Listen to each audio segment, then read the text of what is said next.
Chapter 30, Lenses. Shapes of lenses. The shape of a lens can be understood by considering a lens to be a large number of portions of prisms, as shown in figure 30.1. When arranged in certain positions, the prisms bend incoming parallel rays so they converge to or diverge from a single point.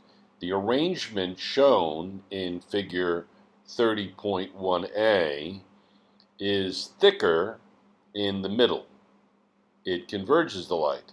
The arrangement in figure 30.1b is thinner in the middle.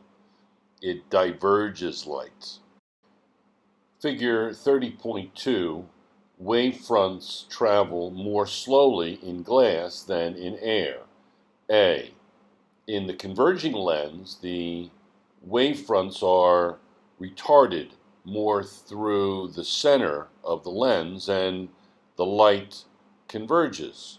With B, in the diverging lens, the waves are retarded more at the edges and the light diverges. Key features of lenses. Figure 30.3 illustrates some important features of a lens. The principal axis of a lens is the line joining the centers of curvature of its surfaces. The focal point for a converging lens is the point at which a beam of light parallel to the principal axis converges. The focal plane is a plane perpendicular to the principal axis that passes through either focal point of a lens.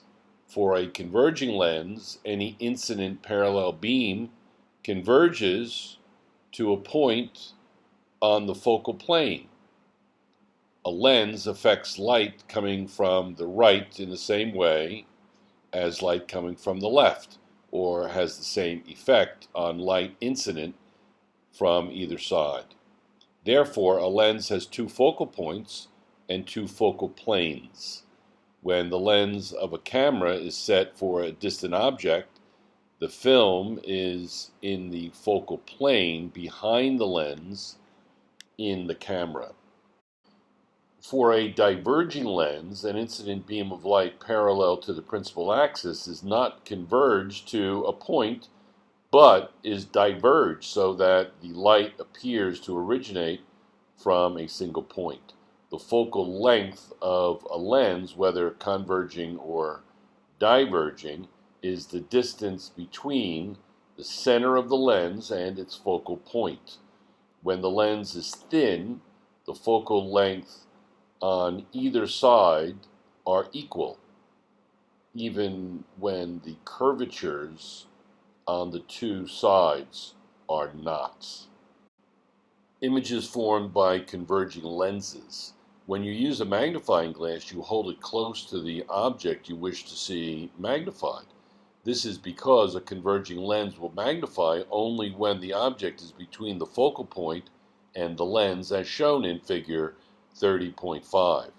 The magnified image will be farther from the lens than the object and right side up, erect. If a screen were placed at the image distance, no image would appear on the screen because no light is actually directed to the image position. The rays that reach your eye, however, behave as if they came from the image position. So the image is a virtual image. Recall from chapter 29 that a virtual image originates from a location where light does not actually reach. When the object is far enough away to be beyond the focal point of the converging lens, light originating from the object and passing through the lens converges and can be focused on a screen as illustrated in figure 30.6. An image formed by converging light is called a real image. A real image formed by a single converging lens is upside down, inverted. Converging lenses are useful for projecting motion pictures on a screen. Images formed by diverging lenses.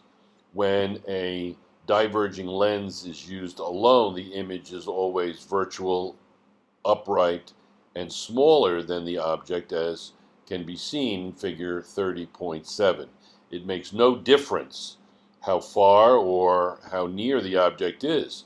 A diverging lens is often used for the viewfinder on a camera. When you look at the object to be photographed through the viewfinder, you see a right side up virtual image that approximates the same proportions as the photograph to be taken. 30.3 Constructing images through ray diagrams.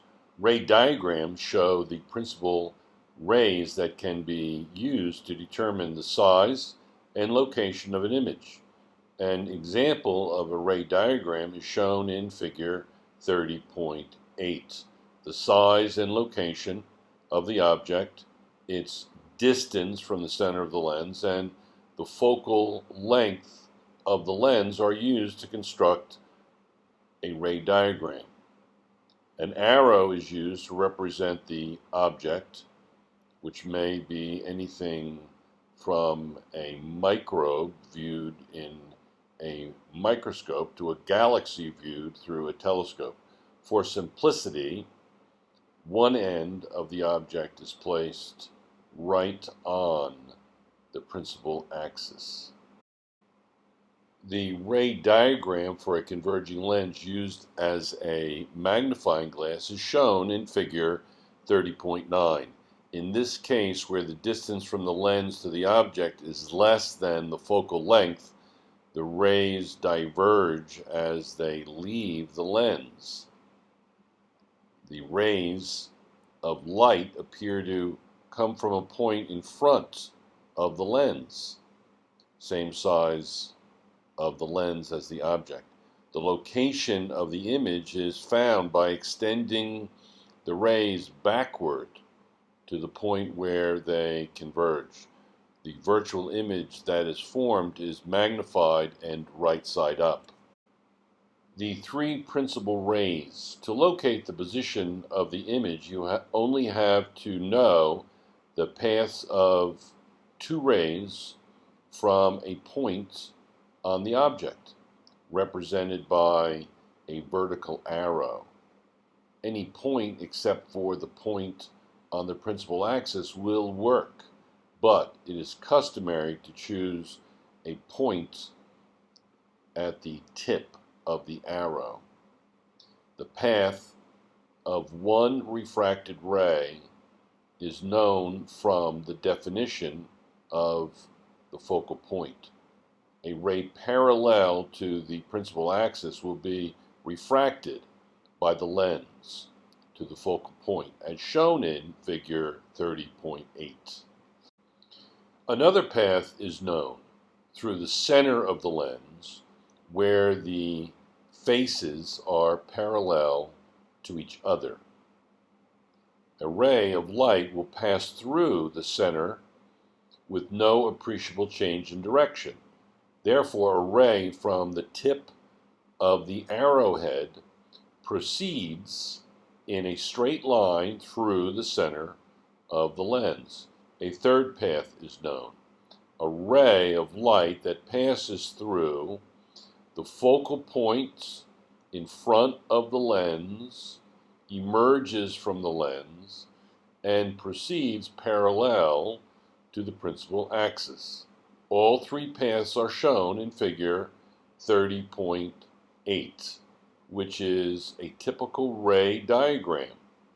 The image is located where the three rays intersect. Any two of these three rays is sufficient to locate the relative size and location of the image. The three rays useful for the construction of a ray diagram are summarized. 1. A ray parallel to the principal axis that passes through the focal point on the opposite side. 2. A ray passing through the center of the lens that is undeflected. And 3. A ray through the focal point in front of the lens that emerges parallel to the principal axis after refraction by the lens. 30.4 Image formation summarized. A converging lens forms either a real or a virtual image. A diverging lens forms a virtual image. A converging lens is a simple magnifying glass when the object is within one focal length of the lens. The image is then virtual, magnified and right side up. When the object is beyond one focal length, a converging lens produces a real, inverted image. The location of the image depends on how close the object is to the focal point.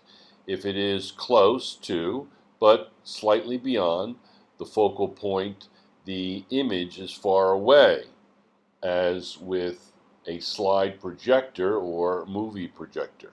If the object is far from the focal point, the image is nearer, as with a camera.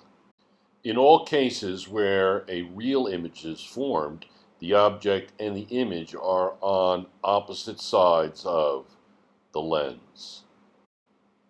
When the object is viewed with a diverging lens, the image is virtual, reduced, and right side up.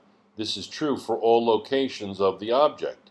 In all cases where a virtual image is formed, the object and the image are on the same side of the lens. 30.5 Some common optical instruments. The advent of eyeglasses probably occurred in Italy in the late 1200s.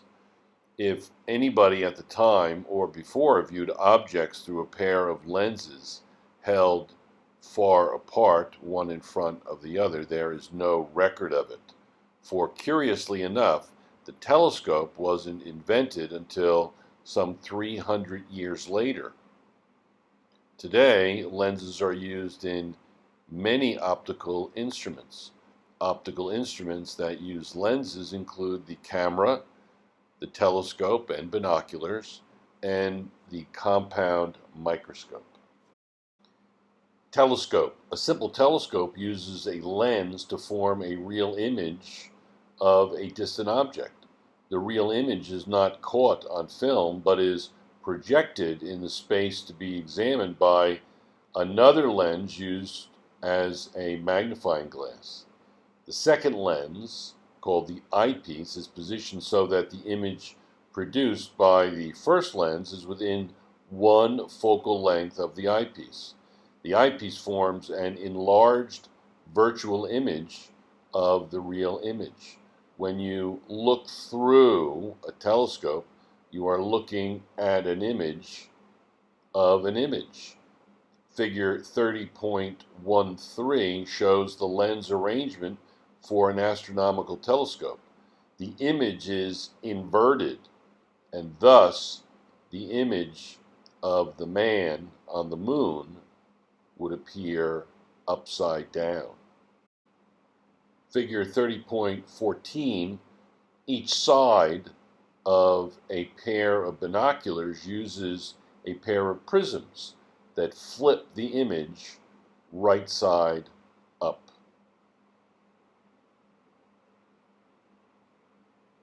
Compound microscope. A compound microscope uses two converging lenses of short focal length arranged as shown in figure 30.15.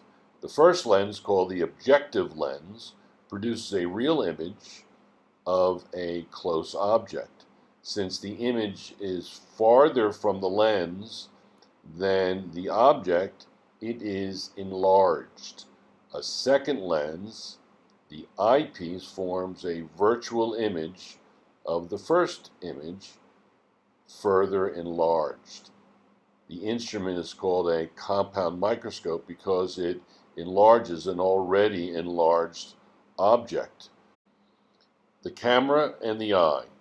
In both the camera and the eye, the image is upside down, and this is compensated for in both cases. You simply turn the camera film around to look at it. Your brain has learned to turn things around it receives from your retina. A principal difference between the camera and the human eye has to do with focusing. In a camera, focusing is accomplished by altering the distance between the lens and the film or chip. In the human eye, most of the focusing is done by the cornea, the transparent membrane at the outside of the eye. Adjustments in focusing of the image on the retina are made by changing the thickness and shape of the lens to regulate its focal length, as shown in figure 30.18. This is called accommodation and is brought about by the action of the ciliary muscle which surrounds the lens.